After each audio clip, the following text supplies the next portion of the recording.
Video तो आज मैंने देखा है कि लंबी लाइन थी तकरीबन 400-500 मीटर की, और वहाँ पुलिस वाला माइक लेके जनता को संबोधित करते हुए ये कह रहा है कि कोई दिक्कत वाली बात नहीं है। जैसी बात आप कह रहे हैं कि किसी भी भ्रम में किसी की बातों में ना, योगी जी और मोदी जी बोल रहे हैं। हाँ, मतलब पुलिस वाले भी उन्हीं की भाषा को बोल रहे हैं कि भाई किसी भी दिक्कत में ना आए और पैनिक ना करें, और पर्याप्त मात्रा में सिलेंडर हैं, सब है। तो सवाल यहाँ पर एक ये उठता है, अगर पर्याप्त मात्रा में सिलेंडर हैं तो बुकिंग के बाद भी हफ्ते हफ्ते भर बाद लोगों को डिलीवरी क्यों नहीं हो पा रही है। और यहाँ पे लोगों की ये शिकायतें आ रही हैं कि पहले जिस तरीके से सुविधाजनक तरीके से होम डिलीवरी हो जाती थी, तो अब होम डिलीवरी तो अलग चीज़ हो गई, वो तो बंद हो ही गई। अब ऑन स्पॉट जाके भी समय मिलने के बाद भी कि हाँ भाई आज की डेट में सिलेंडर मिलेगा, तो घंटों लाइन लग रही है। तो इसमें निश्चित तौर पे एक चीज़ तो क्लियर है कि केंद्र सरकार और राज्य सरकार इस समय प्रदेश की जनता से झूठ बोल रही है। अब योगी जी का देखो घर द्वार तो है नहीं, हालांकि किसी पे पर्सनल कटाक्ष नहीं करना चाहिए, लेकिन चूंकि वो सूबे के मुख्यमंत्री हैं तो ये हमारा अधिकार बनता है कि हम हमारे मुख्यमंत्री से सवाल करें। तो जब योगी जी का खुद का अपना घर नहीं है, ठीक है, 2 रोटी खाते हैं और सरकारी व्यवस्थाओं में रह रहे हैं, तो उन्हें तो इन चीज़ों की जो किल्लत हो रही है वो समझ में नहीं आएगी। उस चीज़ को वो समझेगा जो परिवार वाला व्यक्ति होगा, जो परिवार की समस्याओं को डेली 2-4 होता है, उसे समझ में आएगा कि ये समस्या जो है किस तरीके से हमारे देश में इस प्रॉब्लम ने विकराल रूप ले लिया है। और दूसरी बात यहाँ पर एक और देखने वाली है कि जो कॉमर्शियल सिलेंडर्स हैं उनका बहुत बड़ा संकट आ चुका है। और जितने भी बड़े बड़े सिटीज़ हैं, चाहे आपका हैदराबाद हो, बंगलौर हो, मुंबई हो, ये जो तमाम बड़े बड़े शहर हैं, इवन दिल्ली एनसीआर में भी लगभग 20 से 25% की शॉर्टेज आ चुकी है। और इसी तरह के अगर हालात रहे तो आने वाले समय में ये कह रहे हैं कि जो होटल इंडस्ट्री है वो 50% से ज़्यादा होटल इंडस्ट्री इसमें प्रभावित होगी।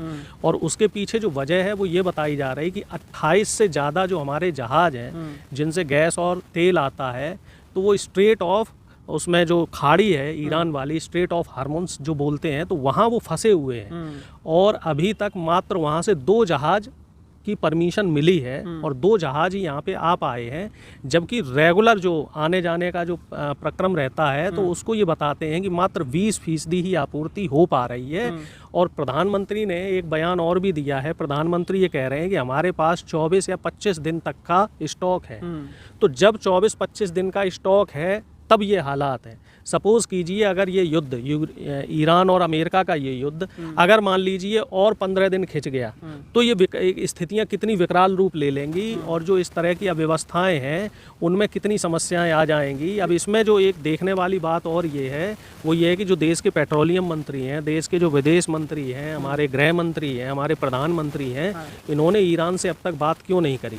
आप देखो कि बांग्लादेश को भी अब जो जहाज़ हैं उनकी परमिशन मिल गई है। बांग्लादेश भी अपने जहाज़ ईरान से कि जो वहाँ की स्टेट ऑफ हार्मोन्स जो खाड़ी है वहाँ से जहाज़ उनके निकल रहे हैं, चाइना के भी जहाज़ निकल रहे हैं। तो हमारी विदेश नीति आखिर इतनी लचर और इतनी कमज़ोर क्यों हो गई है कि जो हमारे देश की 150 करोड़ की आबादी है वो इससे प्रभावित हो रही है।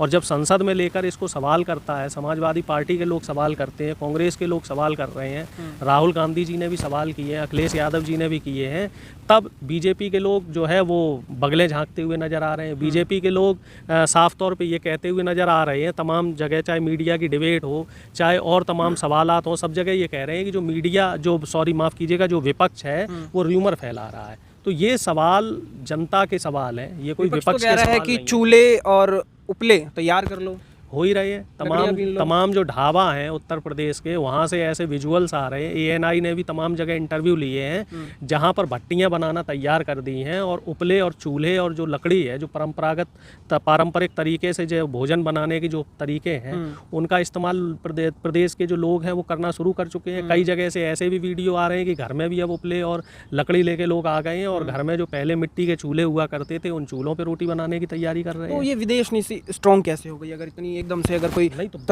विदेश नीति इसमें स्ट्रॉन्ग कहाँ हुई? इसमें तो विदेश नीति कमजोर बसते हैं ना कि इतने सालों से प्रधानमंत्री ने विदेश नीति पे सबसे ज्यादा काम किया, दोस्त इतने अच्छे डंके तो ये कह लो ये मीडिया में ही बजा रहे हैं। इनकी जमीनी हकीकत 0 है, शून्य है। ये डंके की हकीकत आप ऐसे लगा लो कि ऐसे ऐसे देश जिनका कोई वजूद नहीं है वो तक ईरान से विदेश नीति में हमसे काफ़ी आगे निकल गए। और अगर मान लीजिए कि अमेरिका से हमारे बहुत अच्छे संबंध थे तो अमेरिका परमिशन क्यों नहीं दिलवाता है? दिया तो 30 दिन के लिए रशिया से आप तेल सिर्फ खरीद रहे हो? तेल की बात हुई ना, अब यहाँ पे गैस आपूर्ति का भी संकट पैदा हो गया है। अब सबसे बड़ी समस्या ये आ गई है कि रूस और ईरान और अमेरिका सबसे हमें परमिशन लेनी पड़ेगी। आखिर हमारी विदेश नीति इतनी लचर हो गई है कि तमाम परमिशनों के बावजूद भी जो प्रदेश की जनता है वो परेशान हो रही है। आप तमाम वीडियो देखो ना, नोएडा में भी इस तरह के वीडियो आ रहे हैं, गाजियाबाद से भी ऐसे वीडियो आ रहे हैं, और उत्तर प्रदेश के तमाम जो जिले हैं वहाँ से इस तरह के वीडियो आ रहे हैं कि गैस के संकट बढ़ता जा रहा है और जो आपूर्ति है, जो मतलब डिमांड सप्लाई का जो रेशियो है वो बिगड़ता जा रहा है। तो इस चीज़ पे प्रदेश के जो मुख्यमंत्री हैं उनको संज्ञान लेना पड़ेगा इस बात का, और अगर वो संज्ञान साफ कह दिया किसी चीज़ की कोई कमी नहीं है, सब चीज़ें हैं, ऐसा भाई देखिए ऐसा है, आंख बंद कर लेने से समस्याएं समाधान नहीं होती। एक कहावत है कि कबूतर आंख बंद कर लेता है तो क्या बिल्ली उसको शिकार नहीं करेगी। तो मुख्यमंत्री ने कबूतर की तरह ही आंखें बंद कर ली हैं, बिल्ली को सामने देखा और मुख्यमंत्री ने आंखें बंद कर ली और बोल दिया जी आंख बंद करके कि सब ठीक है। आप युद्ध स्तर पे उस चीज़ पे लगो और प्रदेश की जनता की जो समस्या है उसको सॉल्व करो, क्योंकि अब यूपी में चुनाव भी है तो आगे आपको इस चीज़ का हिसाब भी देना पड़ेगा। आप इन चीज़ों से बच नहीं सकते। विपक्ष के लोग एप्स्टीन का नाम ले रहे हैं, ट्रम्प का नाम ले रहे हैं, वो इस दिक्कत को समझना क्यों नहीं चाह रहे हैं? नहीं समझ रहे हैं दिक्कत को, तभी तो नाम ले रहे हैं कि आखिर प्रधानमंत्री चुप क्यों है, प्रधानमंत्री कुछ क्यों नहीं बोल रहे हैं। आखिर प्रधानमंत्री की ऐसी क्या मजबूरी है कि उन्हें मजबूरन इजराइल का और अमेरिका का साथ देना पड़ रहा है। जो ईरान और जो रूस हमारा परंपरागत साथी हुआ करता था, रूस कॉमन सी बात है कि जो हमारे पड़ोसी है, रूस हमारा पड़ोसी देश है, ईरान हमारा पड़ोसी देश है, हमें इससे संबंध अच्छे रखने चाहिए कि जो अमेरिका जो दूसरी दुनिया में बैठा हुआ है कि हम उससे संबंध बनाने चले। भाई बखत मौके पर जब भी आपका मुश्किल वक्त आता है तो अड़ोसी पड़ोसी ही काम आते हैं। तो हम तो प्रधानमंत्री की और बीजेपी सरकार की ये जो विदेश नीति है इसको पूरी तरीके से फेल बता रहे हैं कि विदेश नीति आपकी पूरी तरीके से फेल हो चुकी है। शादियों का सीजन आ रहा है और ये बड़ी दिक्कत है, ये जो शादी ब्याह में तो और ज़्यादा दिक्कत हो रही है। हमें तो ऐसा लग रहा है भट्टियों में शादी होगी इस बार जो शादी ब्याह का सीजन है वो बेरंग ना हो जाए।